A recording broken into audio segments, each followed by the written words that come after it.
Hello buddy, welcome to Boxing Science. My name's Danny Wilson. I'm a strength and conditioning coach who's worked in the sport for 10 years and have worked with a range of different fighters, over 100, going from amateur all the way through to professional world champions.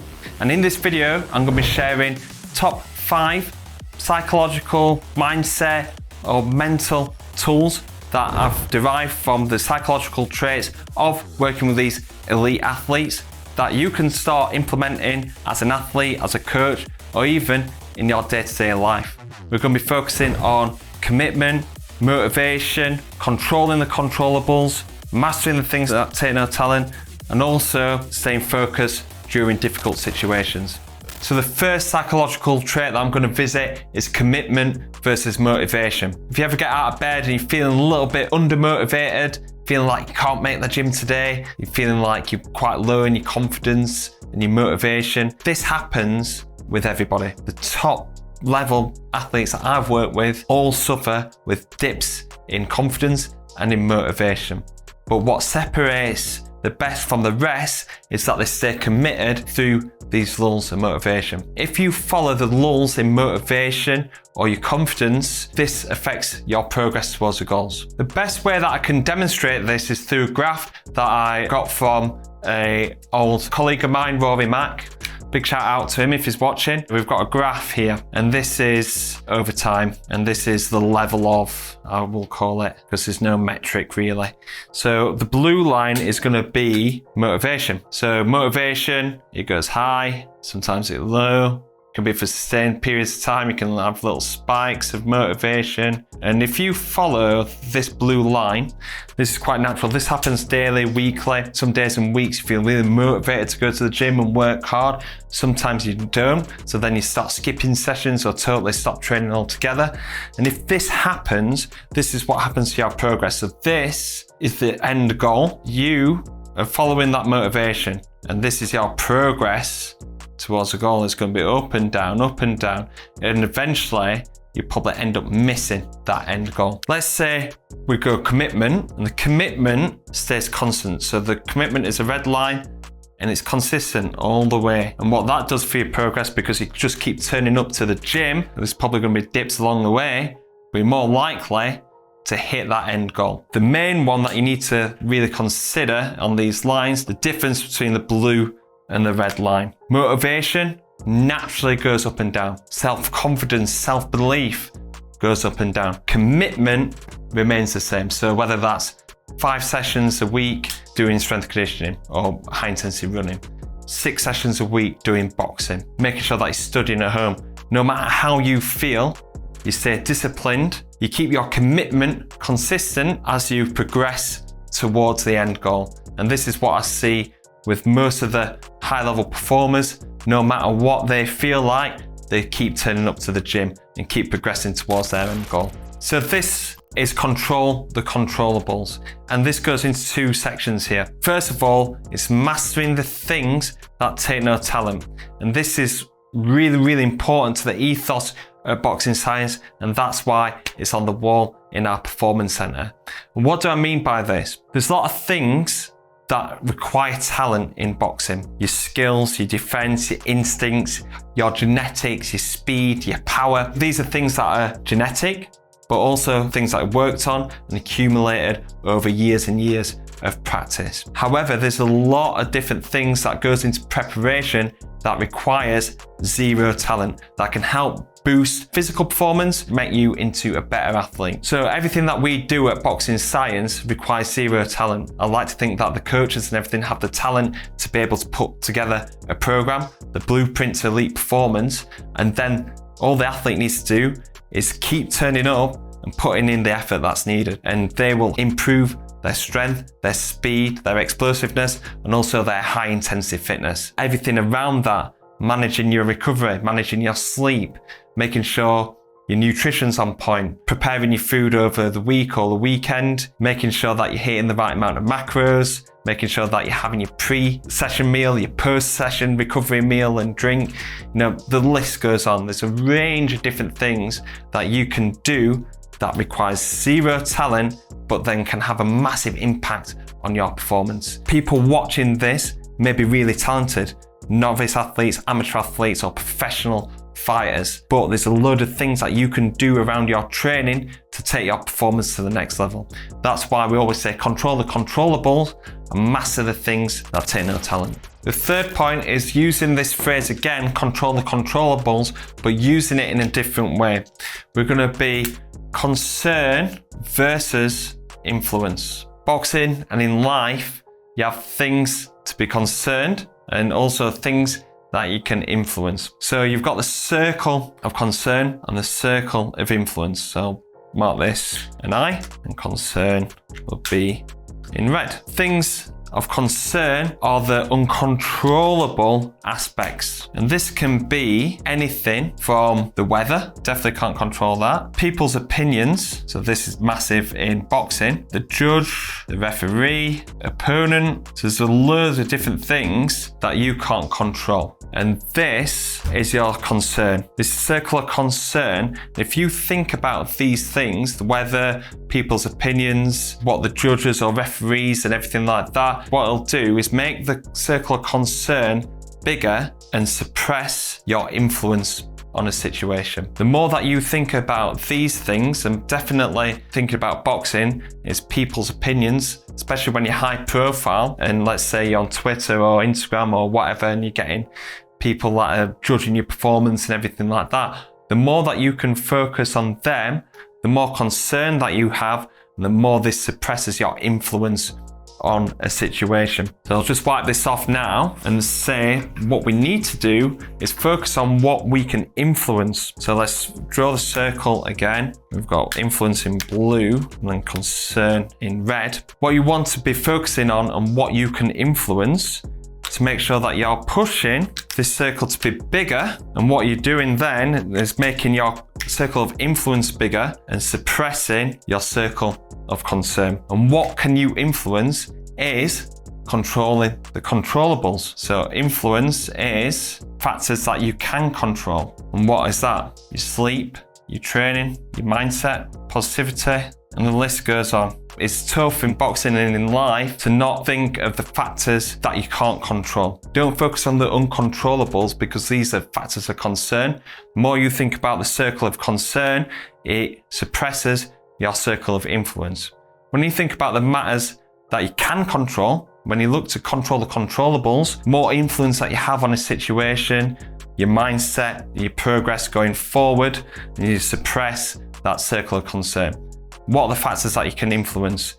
Sleep, your training, your mindset, your positivity, planning your day, making sure that you're having good time with your family, social life and everything like that. Anything that can boost your mood, anything that can boost your mental health and your physical health as well. Definitely, this is one to look out for. Control the controllables, focus on the matters that you can influence rather than the uncontrollable things that are of concern to you. This next section is talking about prioritization, which is really important for an athlete, but it's also important in life as well. You ever feel that you're spinning quite a few plates at once? You've got things that come up that kind of detract you away from what's important and what's urgent at the time.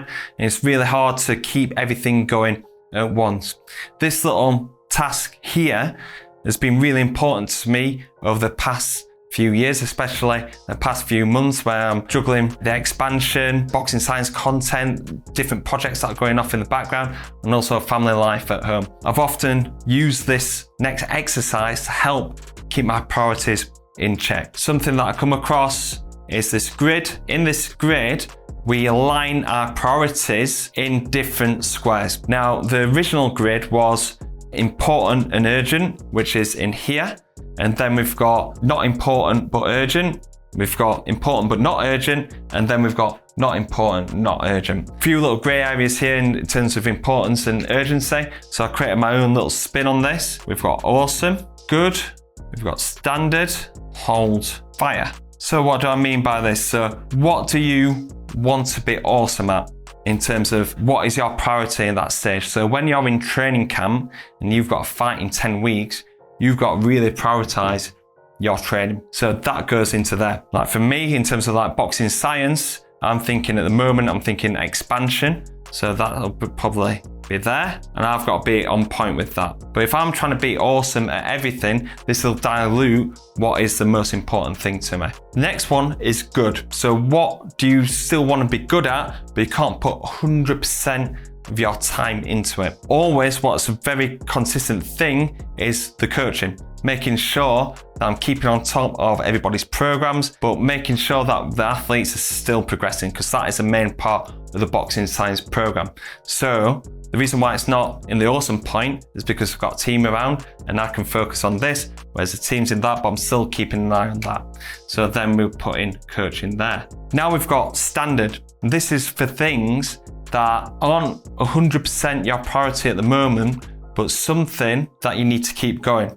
You need to keep consistent with it, else it's going to affect your progress. So for me, the standard point in terms of Boxing Science is the business, the content that I'm putting out at the minute. I'm thinking, right, instead of doing 3 Instagram posts a day and 5 YouTube videos, I'm doing 2 posts a day or 1 post a day on Instagram.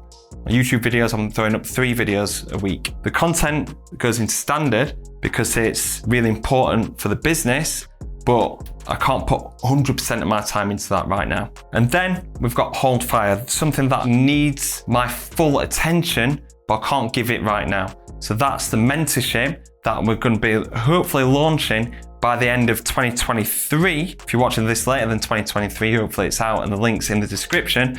But this is the mentorship. And if I was trying to do this now, it'd be a diluted effort because I've got a lot of things going on. Instead of like kind of talking about my life and kind of the plates that I'm spinning at the minute, the reason why I'm doing this is to show you an example of how this has been really important to me over the past few years, but something that I've used over the last 10 years, to be fair. This is something that I've gone through with you. Have it write down. What are your priorities at the moment? What do you want to be awesome at? Some things that you need to be good at. What do you need to hold as a standard? And also something that I need to hold fire on. The 5th and final point is focus during difficult moments. To be able to be concentrated and not be looking for distractions to take you away from what is difficult at that time. When somebody's running or on the bike or going through a hard session, they often look to try and distract themselves. I've been going to a public gym recently. I've been seeing people on the exercise bike and playing cards on the screen. People just want a distraction away from what is difficult, but you're not actually training effectively if you're not training your body and your mind at the same time. And this is what I see quite often at Boxing Science, where they lose their shape or they're looking physically and mentally fatigued during a run. I always say, try and keep a poker face, try and stay concentrated and focus within the moment and focus during difficult moments. This comes from a couple of conversations. First of all, a podcast that I did way ago, like 2017, with Johnny Nelson. Johnny talked about how he doesn't wear headphones during a run because that's distracting them away from what is difficult. And then when they're in the ring, there's no distractions there when it's physically tough. You need to be comfortable in the uncomfortable. And then the second conversation is something that I overheard, 2 big name fighters talking about how they were in a 12-round war, and one of them felt really fatigued and tired and felt like they didn't have another 3 rounds in them. But then he looked to the other corner and saw that they were physically fatigued as well, and that gave them the boost. So that boxer could have won that fight if he just had a better poker face. So I try and train athletes to focus during them difficult moments. Yes, I'll allow music on in the gym. Don't take the music totally away because I do think it helps boost performance, but make sure that they're in the mindset of maintaining that control, making sure that they're not just dropping to the floor in between sets. Even like sometimes when somebody's really struggling with the concentration and focus during fatiguing moments, getting something like the Blaze Pods out or doing some sort of task in between to maintain their concentration and their control when they're during high levels of fatigue. Also, in my own running, I do listen to music as well, but I don't have anything in front of the screen. I don't look at the TV or anything like that. I'm looking against the wall and just focusing on what needs to be done. Something else that I've been doing recently is exposing myself to hot and cold environments. Cold environments for anywhere between 5 and 10 minutes, being at one with that rather than screaming, shouting, breathing really heavy or anything like that. focusing on that breathing, being present in that difficult moment. I've also been doing sauna anywhere between 20 and 40 minutes at a time. Obviously, make sure that you stay safe and hydrated if you're looking to do this. But being in a hot and difficult environment with no outside noises, no music, no anything, just being at one during that difficult moment. And I feel that these two things, it's actually helped boost my cardio performance as well, because I feel more comfortable and focused during an uncomfortable situation. So definitely focus, concentration, and poker face during difficult moments. Okay guys, thank you very much for watching. Very different video to what I normally do at Boxing Science, so hopefully you enjoyed it. If you want to offer some feedback or got some questions, please hit the comment box below. And if you're wanting to find out more about Boxing Science training methods, go and check out the Boxing Science website, boxingscience.co.uk, where you can access a range of different programs. You can also get 50% off your first purchase with this discount code below. And also check out the Train Like Champion membership, £19.99 a month, where you can train like a Boxing Science athlete. Thank you very much for watching. Hopefully see you on the next video.